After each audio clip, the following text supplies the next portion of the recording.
Minister, my amendment number 99 seeks to have a similar definition for agricultural relief as there would be for stamp duty relief.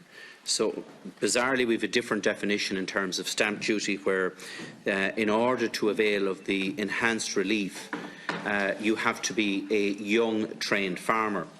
That was the case a number of years ago in terms of agricultural relief, but your predecessor, Minister Michael Noonan, altered that at the time and changed the definition of agricultural relief and introduced not a young trained farmer test, but a farmer test. And I think that is the approach that should be taken here in terms of the stamp duty relief as well. So, under the agricultural relief, the age of the farmer does not come into it.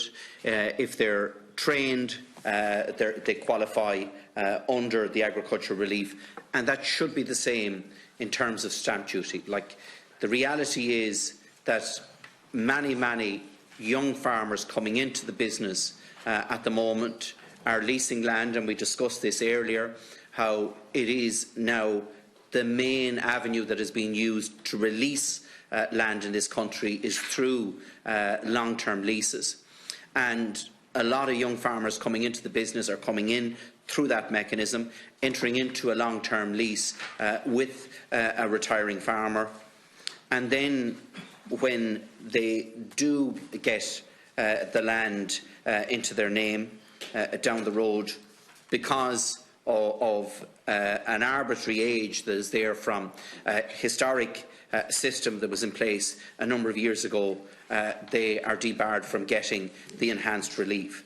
Now, this issue was looked at back in October 2014, and at that time the Minister for Finance removed the age criteria in terms of agriculture relief. And what I'm asking for here in this amendment now is that that would be extended in terms of stamp duty. It would provide a consistency across the board in terms of revenue dealing with farmers, and I think it would ensure that stamp duty and the transfer of property are treated in a similar manner in terms of the definition of what is and what is not an eligible farmer. So just to open up by just making the point that if we want to raise taxes to put that into better public services, it does mean somebody has to pay the higher level of tax. And I cannot avoid that.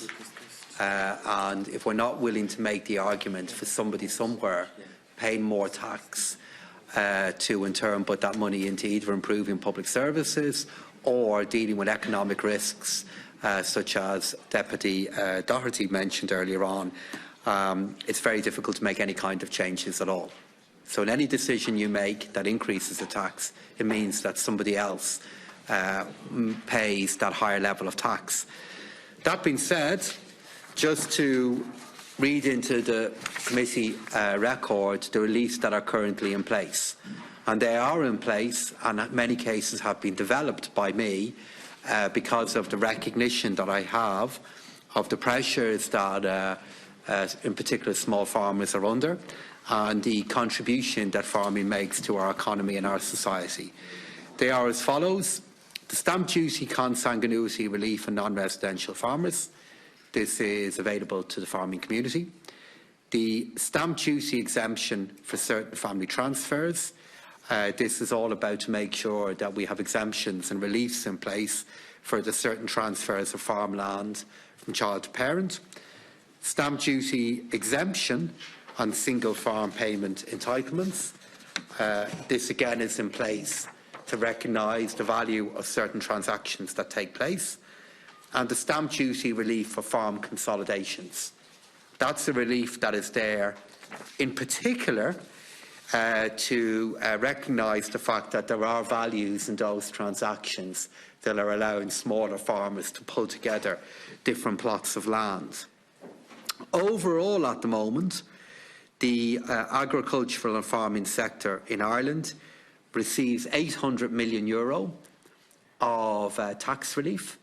and that tax relief is justified and needed to recognise the contribution that is made, but it is all there in recognition that I and the previous government have of the value of Irish farming and the contribution that they're making to towns and villages all across our country. Just Minister, the agricultural relief did have an age limit of 35 at one stage, and that was removed from it back earlier in this decade. The case can easily be made under state aid rules that we should be encouraging that trained farmers would take over land holdings. We spoke here over the last number of days in terms of the challenges that we have in climate change. And we also spoke about it, particularly within the agricultural sector. So it is important that we would have as many trained farmers within the agricultural sector as possible. It would be a climate positive initiative to encourage trained farmers into the sector and participate in the sector. It doesn't necessarily require an age categorisation in relation to that. So I think you could very justifiably look for an alteration in the state aid rule to remove the 35 age bracket from a trained farmer and just have it as a trained farmer rather than an age criteria with it as well. Thank you. Short response, Minister, and then put in the question. Well, look, we'll consult with my officials to see if there is what the policy is or could be in relation to trained farmers. We'll have a look at that, Deputy, for you. But I conclude by making the point that it's difficult to have a young farmer scheme without a definition of age.